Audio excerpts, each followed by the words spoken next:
답이 없는 문제는 문제가 아니라 그냥 틀린 가설일 뿐입니다. 죽음을 예로 들어보겠습니다. 생물학적 죽음에는 답이 없습니다. 죽음이 오면 그냥 죽는 거 위에는 해결책이 없습니다. 그렇기 때문에 이 죽음이라는 것은 문제가 될 수 없습니다.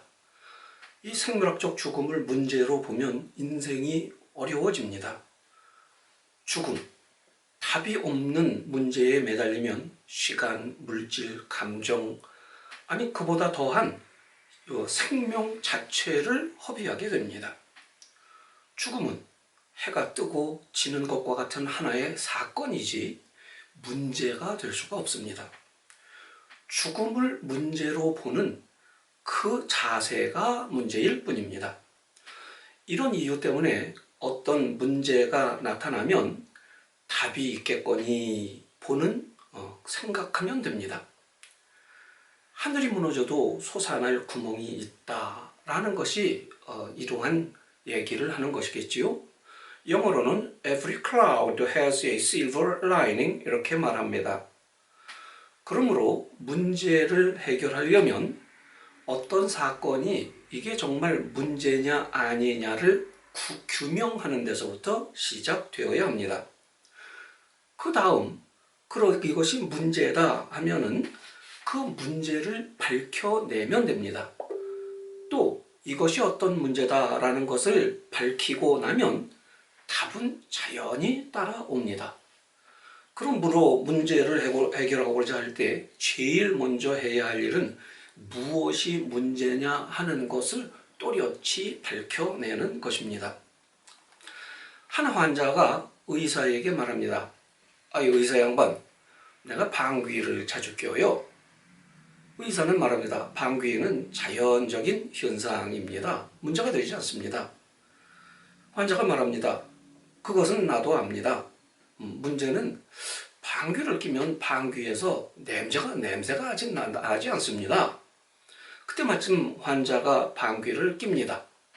의사는 얼른 코를 막고 창문을 열면서 말합니다. 여기는 내과이고 저는 내과 의사입니다. 이비인후과로 가서 이비인후과를 만나셔야 할 것 같습니다. 냄새가 안 나는 게 아니라 그것이 문제가 아니라 냄새를 맡지 못하는 선생님의 코가 문제입니다. 방귀를 가지고 밤낮으로 내과에 가서 노력해봐야 소용이 없습니다.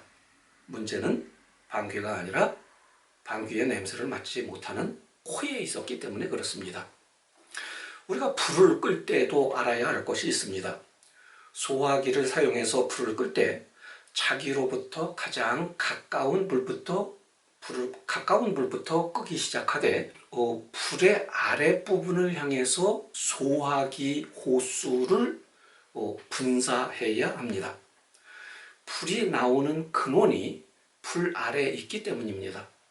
불은 밖으로 나타난 문제의 현상에 불과합니다. 불 자체가 문제가 아닙니다. 불이라는 문제의 근원은 그 불이 타오르는 그곳이고 그곳에다가 물을 뿌리든 가스를 뿌리든 해야 합니다.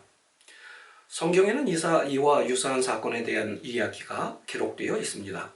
예수가 말합니다. 이르되 우리가 너희를 향하여 피리를 불어도 너희가 춤추지 않고 우리가 슬피 울어도 너희가 가슴을 치지 아니하였다 함과 같도다.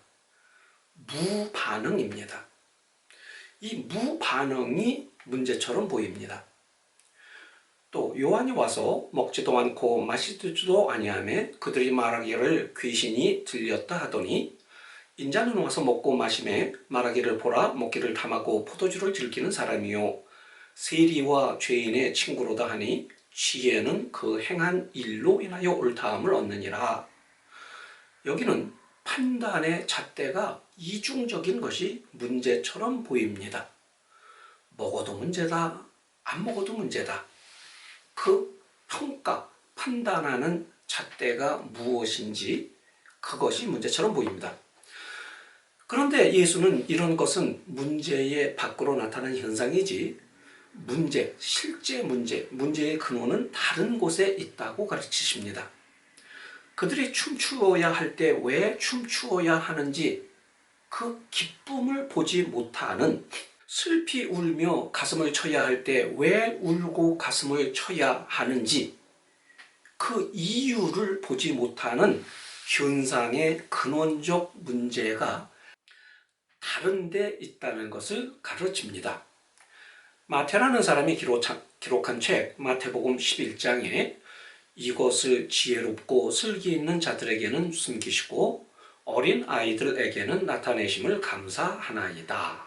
이렇게 예수는 말합니다. 이 두 부류에게는 어떤 차이가 있기에 하느님은 한 지혜 있고 배운 자들에게는 하늘의 비밀을 감추고 또 어린 아이에게는 하늘의 비밀을 밝히 보여주었나요? 두 부류의 가장 큰 차이는 하나는 유식하다는 것이고 다른 하나는 무식하다는 것입니다. 지혜 있고 배운 자들은 사전 지식 또는 선입견이 있어서 유식합니다. 지식이 많습니다. 다른 하나 어린 아이들은 지식이 아예 없든지 있어도 아주 적은 규모의 선지식이 있습니다. 현재까지 존재하고 있던 세상에서 살면서 배우고 경험해서 얻어진 지식을 하나는 많이 가지고 있고 하나는 안 가지고 있습니다. 현재 이 세상을 살아가는데 꼭 필요한 지식입니다. 그런데 이 세계를 살아가는데 필요한 지식이 다른 세상에서 살아가는 데에는 필요한 지식이 아니라 거침돌이 되고 방해가 될 때가 많습니다. 한국 분들이 이곳 미국에 정착하면서 겪는 문제의 대부분이 바로 이 선지식, 한국에서 배운 지식, 경험 때문에 일어납니다. 한국에서 잘 작동하던 예의, 도덕, 법률 지식이 이곳에서는 방해가 됩니다. 한국에서는 어려서부터 배웁니다. 차는 오른쪽, 사람은 왼쪽. 그런데 이곳 미국에서는 차는 오른쪽, 사람도 오른쪽. 또 한국에서는 이런 말을 미덕으로 여깁니다. 제가 부족한 것이 참 많습니다. 이것이 미덕입니다. 이것 한국에서는 I am very much proud of myself. 나는 내가 참 자랑스럽습니다. 이것이 미덕입니다. 예수 당시 그 시대 사람들의 선지식은 너희에게는 나 말고 다른 신이 있어서는 안 된다. 너는 위로 하늘에 있는 것이든 아래로 땅 위에 있는 것이든 땅 아래로 물속에 있는 것이든 그 모습을 본뜬 어떤 신상도 만들어서는 안 된다. 너는 그것들에게 경배하거나 그것들을 섬기지 못한다. 그 당시 모든 사람들이 알고 있던 상식입니다. 하나님은 보이지 않고 아주 높은 곳에 존재한다. 그러므로 이 세상은 신 비슷한 것도 없다. 이 세상에 있는 어떤 곳으로도 하나님의 형상을 이미지를 만들면 안 된다 하는 것이 그 당시 사람들의 상식입니다. 그런데 한 사람이 나타납니다. 예수라는 이름을 가진 사람이 나타나서 내가 그로다. 내가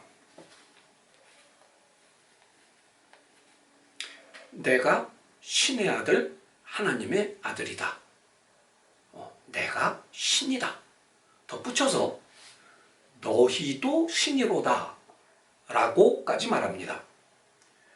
그 당시 사람들의 선지식과 다르기도 하고 정면으로 배치될 뿐만 아니라 대단히 공격적이고 파괴적인 새로운 지식을 내놓습니다. 성경에는 이런 예수의 발언에 대한 그 사람들의 반응이 기록되어 있습니다. 제사장이 가로되 내가 너로 살아계신 하나님께 맹세하게 하노니 내가 하나님의 아들 그리스도인지 우리에게 말하라. 예수께서 가라사대 내가 말하였느니라. 이에 대제사장이 자기 옷을 찢으며 가로되 저가 참남한 말을 하였으니 생각이 어떠하뇨? 대답하여 가로되 저는 사형에 해당하느니라 하고 이에 예수의 얼굴에 침뱉으며 주먹으로 치고 혹은 손바닥으로 때리니라. 이렇게 합니다. 그 당시 사람들이 가지고 있던 선지식하고 예수가 새롭게 하늘에서 가지고 온 법칙, 이거하고는 영 차이가 많은 것입니다. 어른들이 그 당시에 가지고 있던 선지식, 전지식에 예수가 새롭게 가지고 온 하나님에 대한 지식은 맞지 않습니다. 받아들일 수 없도록 그 선지식이 방해를 합니다. 만약에 어른들이 가지고 있는 전 지식이 없는 아이들에게 예수가 이렇게 가르친다면 내가 신이야. 내가 신의 아들, 하나님의 아들이야. 아이들 반응은 어떨까요? 그것을 분석, 평가할 수 있는 아무런 사전 지식이 아이들에게는 없습니다. 고로 말하는 그대로 받아들일 것입니다. 엄마, 아빠, 어떤 사람이 왔는데 그 사람이 자기가 신의 아들, 하나님의 아들이래요. 아이들은 그대로 믿습니다. 다른 예를 들어보겠습니다. 2 더하기 2는 5란다. 이렇게 아이들에게 가르치면 2 더하기 2는 4가 답이라는 것을 알고 있는 아이들에게는 그거 틀렸어요. 이렇게 답을 할 것입니다. 그렇지만 2 더하기 2는 4라는 답을 사전 지식을 갖고 있지 않은 아이들은 2 더하기 2는 5란다. 그러면은 그것을 그대로 받아 아무런 가르침 없이, 아무런 거부감 없이 그 가르침을 받아들입니다. 잘 익은 바나나 색을 빨강이라고 가르치면 아이들은 그게 빨간색인 줄 믿고 받아들입니다. 사전 지식이 없기 때문에 그렇습니다. 예수는 이전에는 없던 새로운 질서가 도래했다는 새로운 가르침을 설파합니다. 소위 하느님의 나라가 이 땅에 임했다. 이 새로운 가르침을 설파합니다. 그 전에는 인간이 왕을 다스렸지만 이제는 내가 왕이고 나의 아버지 하느님이 왕이고 나를 믿고 따르는 자가 왕이 되어 이 세상을 다스린다. 이렇게 새로운 세상을 설파합니다. 자기가 신이고 신의 아들이고 하느님의 아들이고 너희도 나를 믿고 마음속에 받아들이면 너희도 신이 된다. 그래서 성경에는 예수께서 그들에게 대답하실 때 너희 율법에 기록된 바 내가 너희를 신이라 하였노라 하지 아니하였느냐. 또한 성경을 피하지 못하나니 하나님의 말씀을 받은 자들을 신이라 하셨거늘 요한복음 10장에 기록되어 있습니다. 춤추어야 할 기쁜 소식이 있는데 그 기쁜 소식을 듣지 못하는 자들, 슬퍼하고 가슴을 쳐야 할 이유가 있는데 그 이유를 이해하지 못하는 이들, 어디에나 있는 신 하나님의 현존을 그 어느 곳에서도 발견하지 못하는 자들, 다 그들 머릿속에 들어있는 선지식, 전지식이 이 천상 때문에 이 천상의 진리를 가로막고 있기 때문에 이 새로운 질서, 새로운 하나님의 나라의 소식을 받아들이지 못하는 것입니다. 새 세상, 새로운 질서가 도래했습니다. 보이는 세상은 사람이 지배하고 있을지 모르지만 보이지 않는 세상은 새 임금, 하느님, 하늘의 아들 예수가 지배하고 있습니다. 새 임금과 함께 우리도 새로운 임금이 되어 이 세상에서 살자고, 이 세상을 통치하며 살자고 우리를 예수는 초청하고 있습니다. 수고하고 무거운 짐진 자들아 다 내게로 오라. 내가 너희를 쉬게 하리라. 나는 마음이 온유하고 겸손하니 나의 멍에를 메고 내게 배우라. 그리하면 너희 마음이 쉼을 얻으리니 이는 내 멍에는 쉽고 내 짐은 가벼움이라 하시니라. 예수가 새 세상에서는 자기가 가르치는 새 방식으로 살아라. 이전 세상에서 이전 방식은 버리고 나에게로 와서 내 말을 듣고 배우고 믿고 이 새 세상을 살자고 이야기합니다. 예수가 떡을 가지사 축복하시고 이것을 내 몸이니라 하시면 그냥 이 떡이 예수구나 그냥 믿고 받아들이면 됩니다. 그 밀가루에 대한, 떡에 대한 사전 지식을 가지고 어떻게 떡이 되냐, 떡이 사람이 되냐, 밀가루가 예수의 몸이 되냐, 예수의 몸속에 어떻게 예수가 있냐, 그 사전 지식 때문에 예수가 이것이 내 몸이니라 하는 것을 못 받아들입니다. 그냥 예수가 이것이 내 몸이니라, 내 몸속에 하나님이 있다, 그러면 그대로 그냥 받아들이면 아주 쉽습니다.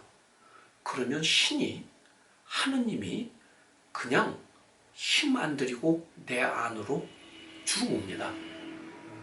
그래서 하나님과 내가 하나가 되어서 이 땅에서 하나님 왕국의 왕이 하나님과 함께 왕국이 되어서 이 세상을 다스리고 통치하면서 왕같이 살게 됩니다. 끝까지 시청해 주셔서 감사합니다. Thanks for watching.